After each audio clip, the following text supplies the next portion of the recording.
Hey guys, it's Wes Israelson with Give Us It Podcast. I'm here up on the mountain for season 3, where we are on the snowmobile, we're on the ice, we're having a blast. If you are a leader, you're someone who owns a business, you're someone who wants to run your business, you're an entrepreneur, whatever it is, our goal is to connect with like-minded, amazing people out on the snow, doing something fun, even on the ice. If you want your chance to be a part of something special, network with some amazing people, share your stories, share your experiences, and help grow your business, help grow our business, help connect with other people.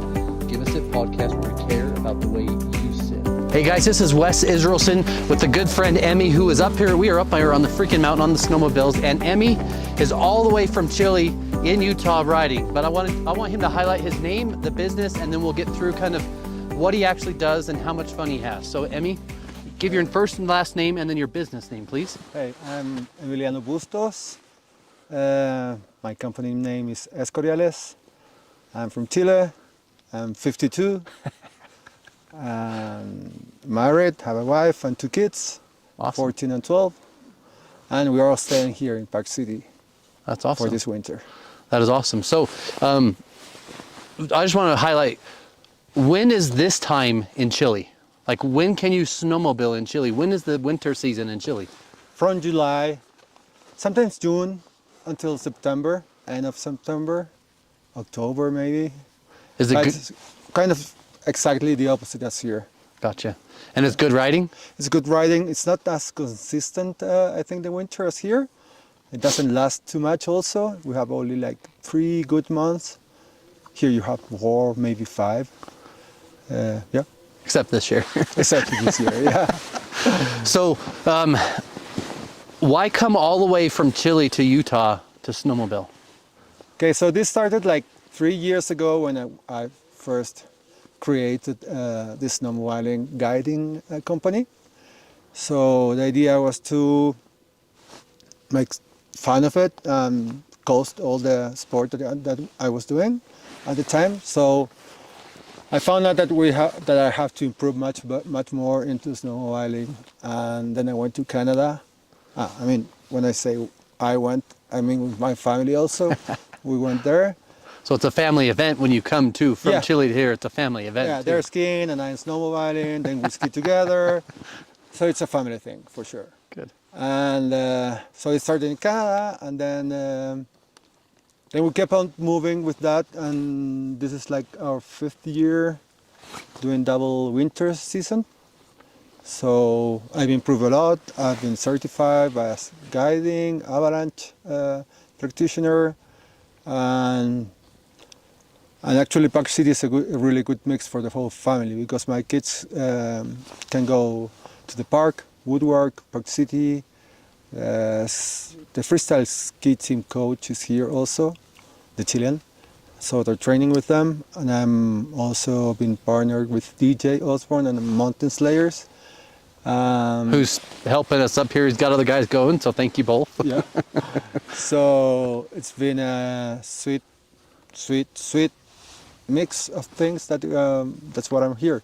Yeah. And we're planning to develop this further, and hopefully DJ is coming to Chile this winter, and for sure we're coming next year here. That's awesome. So I want to go back to it. So why snowmobiling?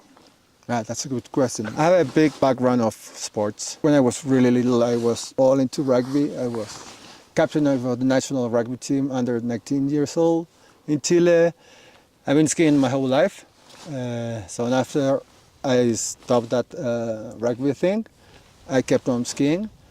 And about 8 years ago, we bought a place in the mountains with my wife. And a friend of mine told me, "Do you know the snowmobile?" Oh, this with an engine? And I used to race dirt bikes also. Yeah, I got hooked. At the beginning, it was as most of the people haven't. It was for skiing, to get good slopes, good runs. But after that, the skis were like only molesting. They weren't too useful. So I just stick to snowmobiling. And you said that Escoriales has been going for 3 years now. Yeah, this is going to be a third year. So someone watching or someone just understanding business, what does it take to get up and going? Like Oof. capital investment, there's insurance, and then there's also the planning, and then maybe you're working your second job, maybe you're doing this job, like Yeah. booking and all that. So run through a little bit of like lessons you learned or things that you would do different if you were starting Yes. over again.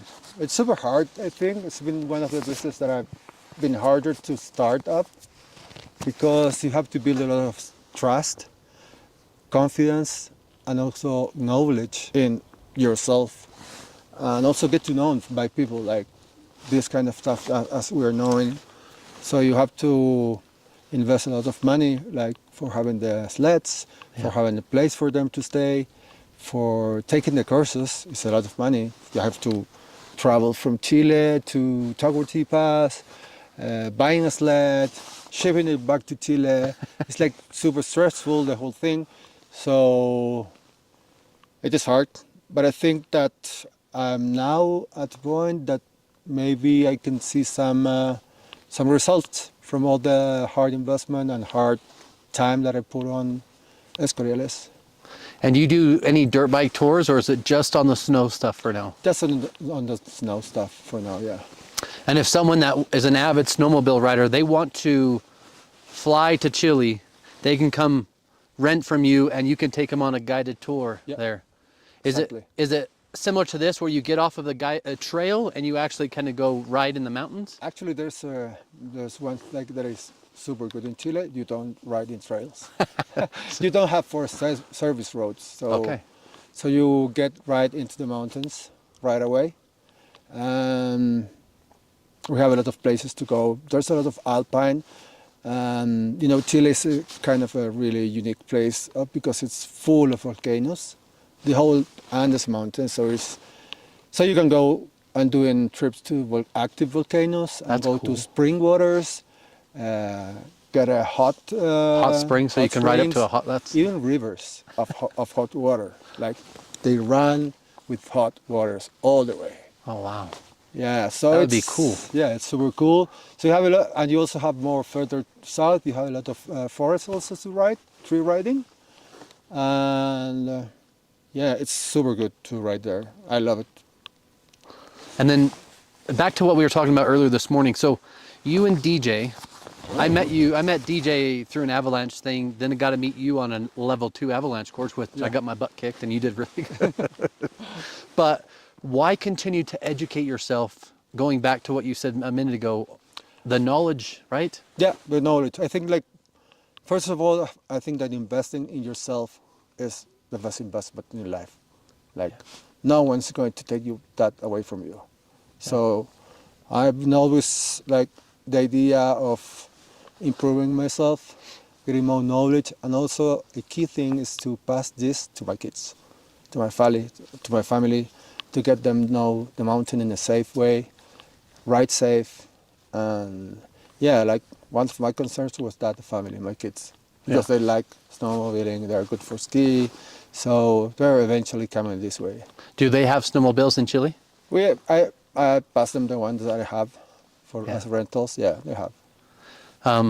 So you have kids, you have all age clinics too. So you have people that can be from 12 or 15 up or what's your age Actually, range? no, it's more than 18 years old. Okay, so they have to be able to drive a car and they have to at least have some knowledge. Yeah, because otherwise it would be a minor and that would be some liability issues over there. So I think they have to be over 18 years old. And for now that way. I know that you can do it less than 18 years old under parents' authorization.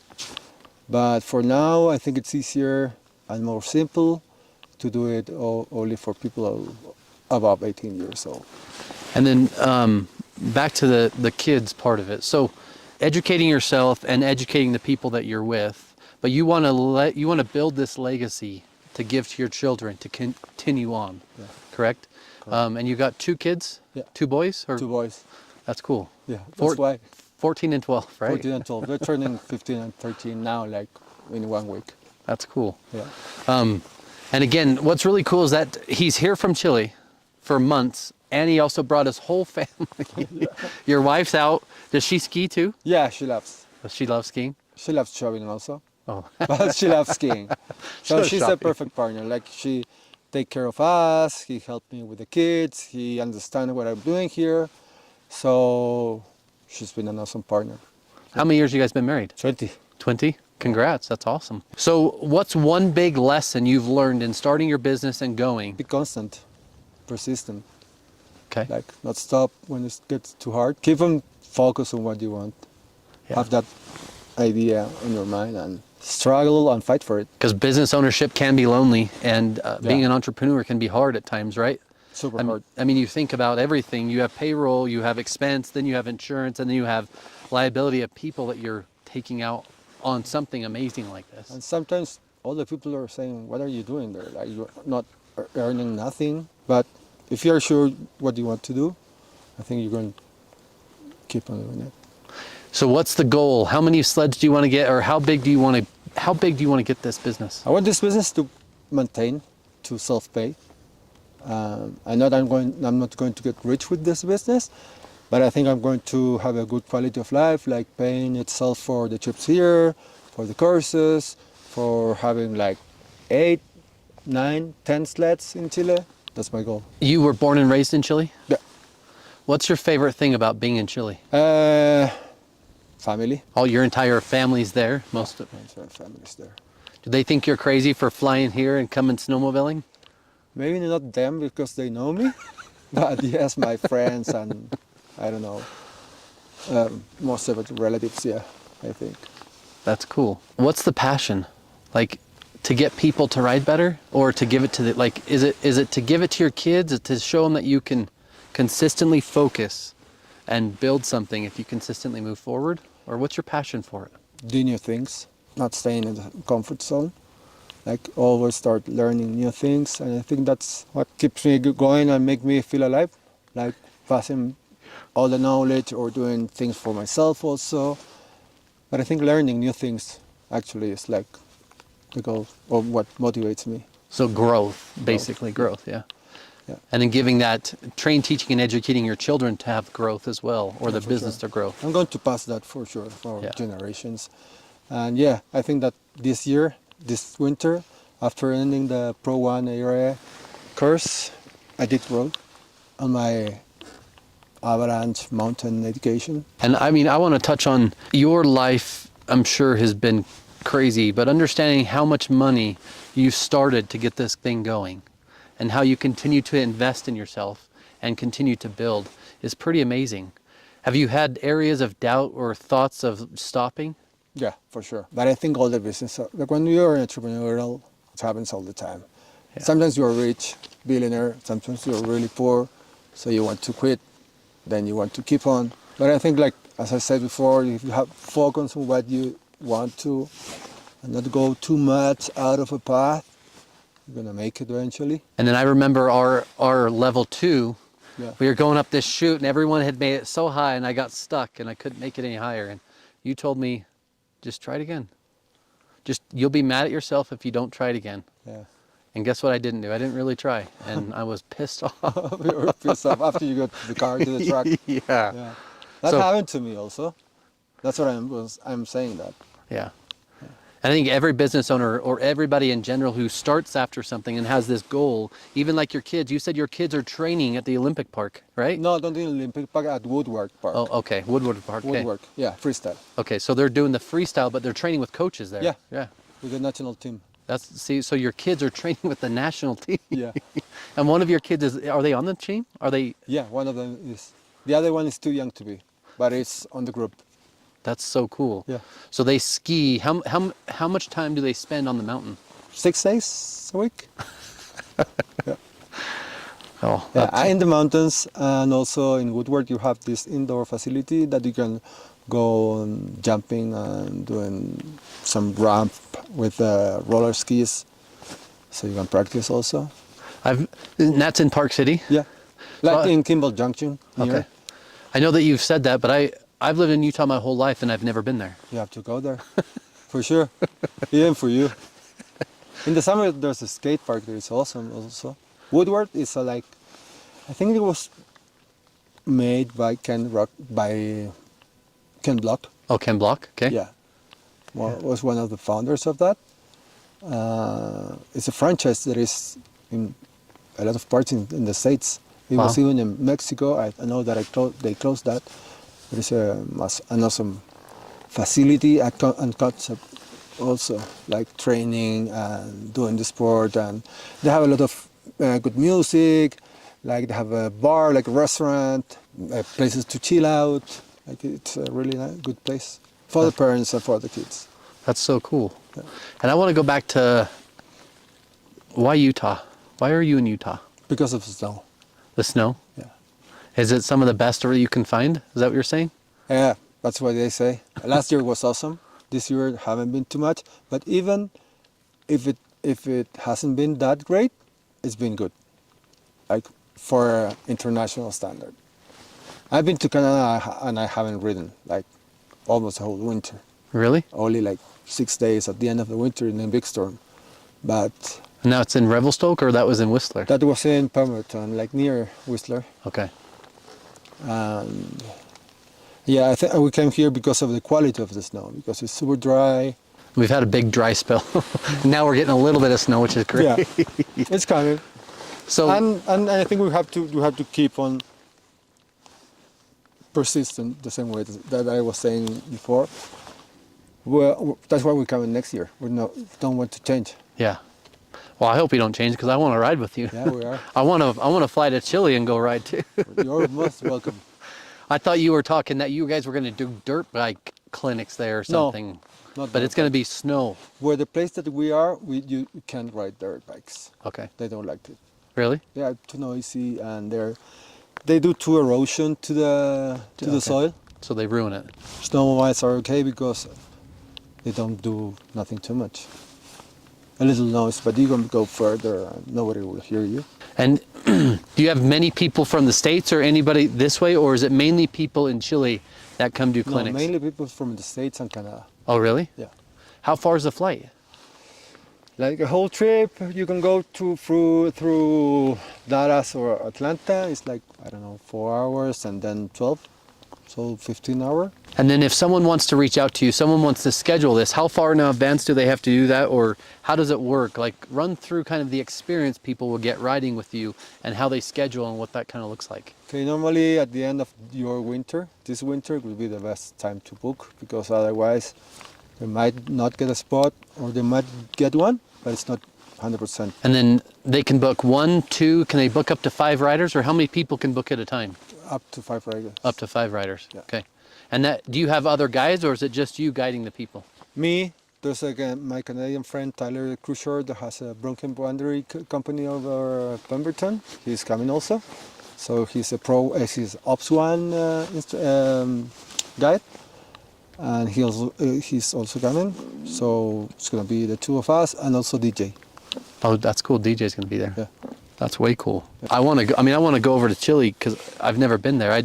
When we talked, I'd never even thought about going to being like I never thought there was snow in Chile. Yeah, really? Yeah, we have the Los Andes mountains. They're huge. Well, I mean, you have volcanoes, you have hot springs, hot rivers, which is amazing. Yeah. No, I think Chile is a really good place to live. You also have the ocean. Yeah. Like 1 hour from Santiago, you can be in 1 hour in the mountains, 1 hour in. What's the temperature like generally there? It changes a lot. In the summer, it's super hot. In the winter, it's cold. Not as cold as here, but. So going back through everything, Escoriales is a touring company that allows you to get out and do something amazing like this in Chile. Yeah. Where you have a professional guide, you have a professional person who is not only certified to be a guide, but certified on avalanche training. Yes. And what was it like going through that training? It's been hard, but it's been fun also. I don't like easy things. I think I like harder things. Yeah. And I remember, because I think you had just flown in from Chile and we started that level 2 class. You jumped on that snowmobile and you had never ridden. Yeah, never ridden. And you just went. Yeah, and the day that I had off, I have to drive to Tahuati. Yeah. Yeah. So you flew 16 hours, landed, snowmobiling, and then 10 hours to drive to go to your Pro 1. Yeah. And then did the Pro 1. It was 5 days, and then on the same day that we ended, I came here because there was a storm coming, and my family was already here, Good. so I wanted to be with them. That's cool. And your boys love snowmobiling? Or They're too young, I think. I think snowmobiling is more when you have more, when you're older, a little bit, like from 17, because you need weight, Yeah. you need a lot of strength, and I don't want to burn them Out. right Yeah. away. Yeah. But they have been riding a little. Yeah. My daughters are still little, but they try to pretend like they ride, but they Yeah. they have fun. But I was thinking about getting them a sled so they can at least just ride on a trail or Yeah. something, right? But Yeah, you have a lot of trails here that is Yeah. super easy for kids. We don't have that over there, so that's why it's and harder. you said, so how many years you been snowmobiling? This is my 5th year, but actually the first one I didn't ride too much because my motor blew up, so I rode like 4 times, I think. Of all the businesses you could do, why start that business? Like really? Escoriales? Yeah. Uh-huh. Is it, I mean, just for your kids, or is it? No, because I like it. Yeah, you love it, right? Yeah, I love it. Yeah. I love the mountain. I love doing sports. I love hard things. No, I don't like playing soccer or doing things that anybody can do it. There's some really good soccer players too, but yeah, yeah. I mean, snowmobiling for sure it takes a lot, right? Yeah, a lot. Yeah. Money, time, put yourself together, fit, exercise. And so I just want to dive a little bit back into the family side of it. So tell us about your life growing up. Okay, I have two siblings, my father and mother. We always studied in British schools in Chile, so So that was dual Spanish and English? and English, yeah. Like almost everything was in English at the beginning. My kids are also in the same school that I was. Cool. Yeah, so it's a pretty good school, all about British rules and the way they teach. I think it's good for growing and being educated in that way is good. Also, I think that rugby had a huge role in all this growth. In which way? Like, Because you learn how to do teamwork, you know a lot of resilience, like learn how to win, how to lose. how to lose together too, Yeah, right? It's together. not just a one-person thing. You lose much more times than you win, all the time. So you have to learn that, and it gets you a lot of resilience. So I think all of the other sports that I've done, I've been good at because of all of my growth that I did in rugby.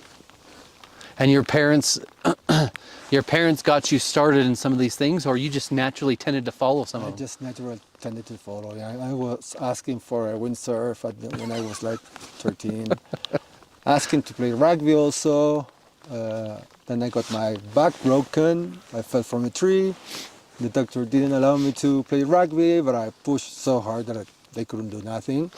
And I started playing rugby, and I was really hooked by rugby. That's cool. So your kids speak English and Spanish? Yeah. And they probably met some good friends here. But you said one of the coaches is It's from Chile? yeah. Okay.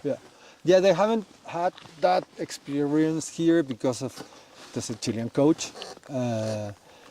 But yeah, my kids have been traveled by themselves with the school to Wales, England.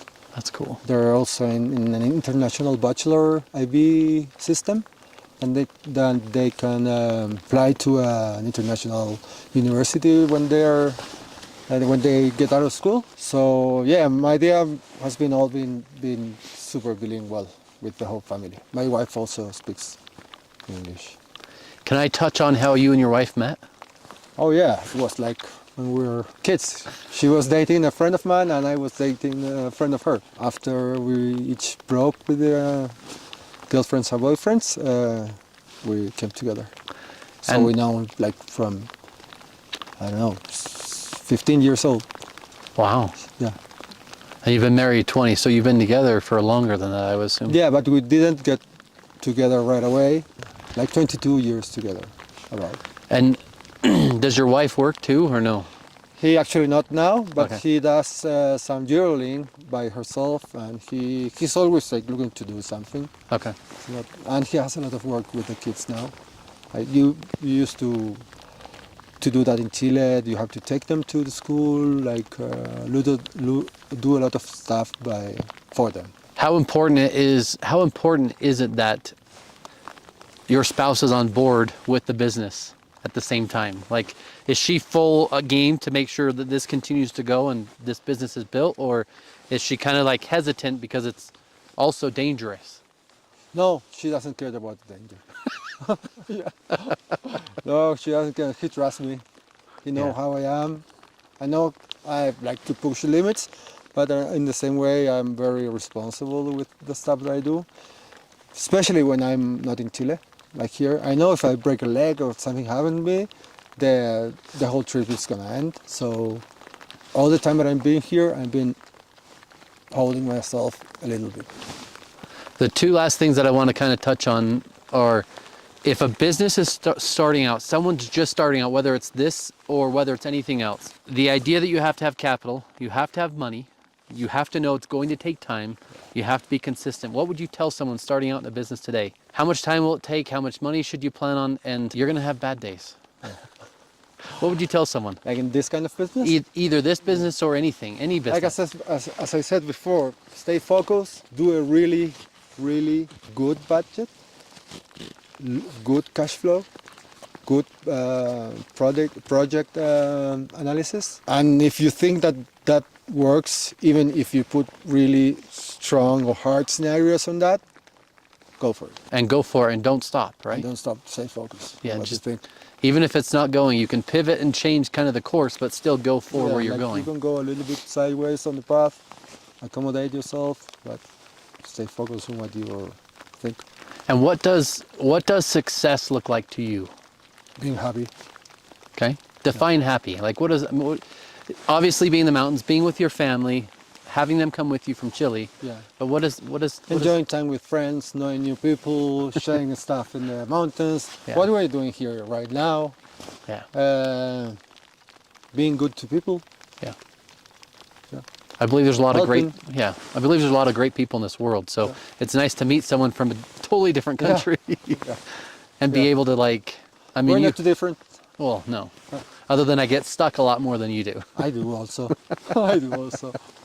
So how does someone get a hold of your company? How do they schedule with you? I think the best way is to get it through DJ, Mountain Slayers. Okay. Because it's going to be my presence here in the States.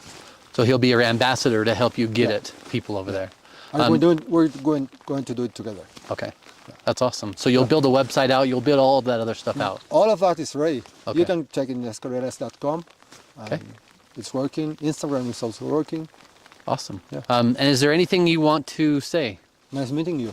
Really, man. Very nice meeting you. Thank you for coming. I had a good vibe at the moment that we met each other. When I got stuck and you had to help me. No, and also when I passed you the loop and you were like, oh, full of snow. And said, no, it's not working. Fun. That's funny. Yeah. Well, thank you so much for being a part of Give Us It. Thanks for just being here, and thanks for helping me out a lot. Yeah. So, yeah. All the best for you.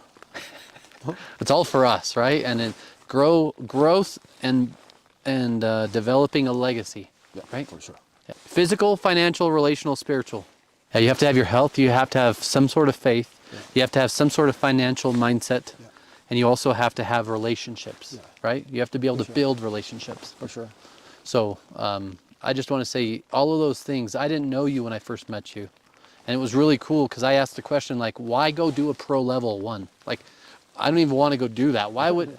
I didn't understand, because you were building this touring company and you want it to be better for the people you're doing it for. Yeah. So as experts in what we do, we appreciate people who also are experts in what you guys do. So thanks for being a part of this. Thanks. Guys, this is Give Us It Podcast. Thank you.